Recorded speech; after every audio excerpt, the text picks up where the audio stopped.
Hello bachcho, let's see the question. The question say if for the possible value of p such that the equation px square is equals to natural log of x has exactly one solution and p is greater than 0, then 1 divides by p in square bracket can, where square bracket is GIF means greatest integer function. Option A 5, option B -5, option C 0, option D 4।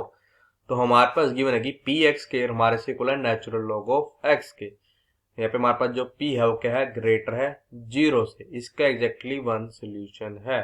तो हमको ये value क्या आएगी greatest integer function of 1 divide by P की।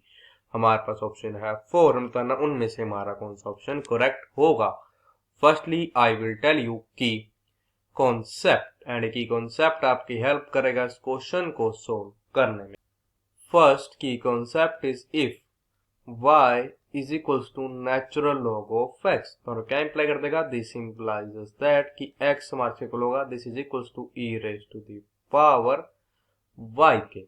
Now the second की concept is slope of tangent on curve equation होगी something कुछ y is equals to f of x type की इज, वो हमारे पास यहाँ पे क्या होता है, इसका स्लोप इक्वल होता है dy बाय dx। क्या करेंगे, दोनों की कॉन्सेप्ट की हेल्प से अपने क्वेश्चन को सोल्व करेंगे।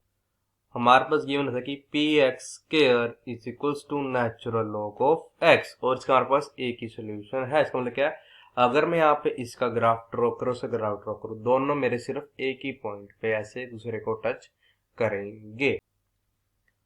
और यहाँ पे क्या है, P जो है हमारा वो क्या है, ग्रेटर किससे, 0 से। Now see this figure carefully, ये है हमारा ग्राफ पी एक्स स्क्वायर का एंड ये है हमारा graph natural log of x का।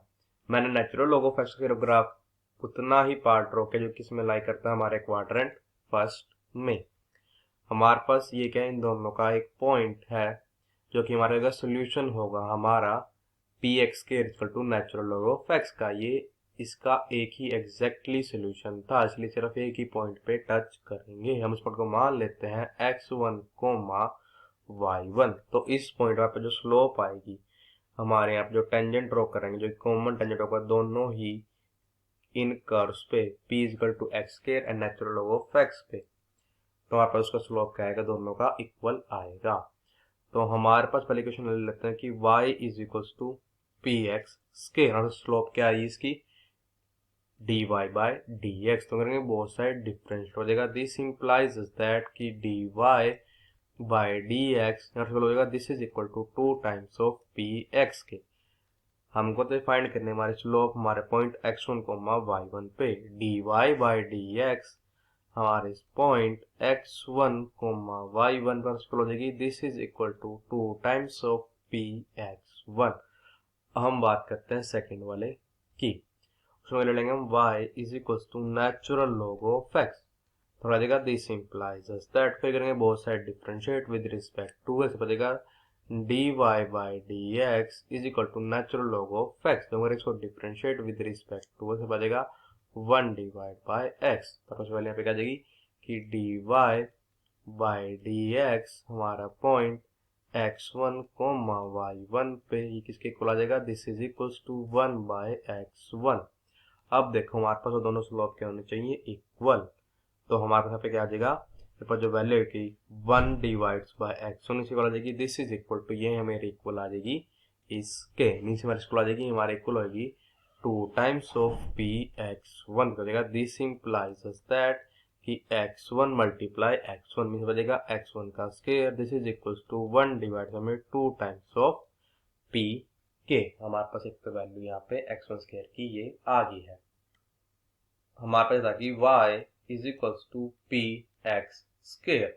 अब देखो आपका पॉइंट जो था x1, y1 ये हमारा इस वाली कर्व पे लाई कर रहा था, lies on y is equals to p x square. तो क्या जाएगा कि दिस इंप्लाइज दैट कि y1 और होगा this is equal to p into x1 का स्केयर हो जाएगा। दिस इम्प्लाइज दैट कि y1 और हो जाएगा this is equal to p into, अब x1 का स्केयर हमारा इक्वल है 1 डिवाइड में 2 टाइम्स ऑफ p के।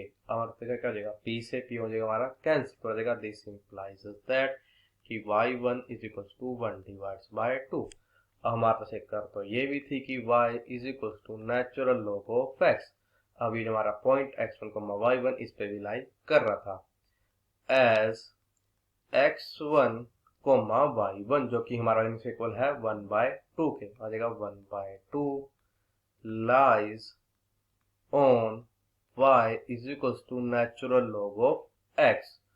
This implies us that हो जाएगी 1 divides by 2 is equals to natural log of x1। तो क्या इंप्लाइ देगा, this implies us that कि x1 को ला देगा e raised to power 1/2 के। as हमारे पास एक चीज आई थी कि x1 का जो स्केयर है इक्वल था 1 डिवाइड बाय में 2 टाइम्स ऑफ p के। हो जाएगा दिस इम्प्लाइज दैट कि e रेस्ट टू पावर 1/2 इसका जो स्केयर इसको ला देगा this is equal to 1 divide में 2 टाइम्स ऑफ p के। तो क्या इंप्लाई देगा, दिस इम्प्लाइज दैट कि 2 टाइम्स ऑफ e और इसको ला देगा this is equal to 1 divides by p के। देगा दिस इम्प्लाइज दैट कि 2 टाइम्स ऑफ e हमारे से इक्वल होता है, ये हमारे इक्वल होता है 2.71821 के, उसको ला देगा हमारे वैल्यू 1 डिवाइड्स बाय p की।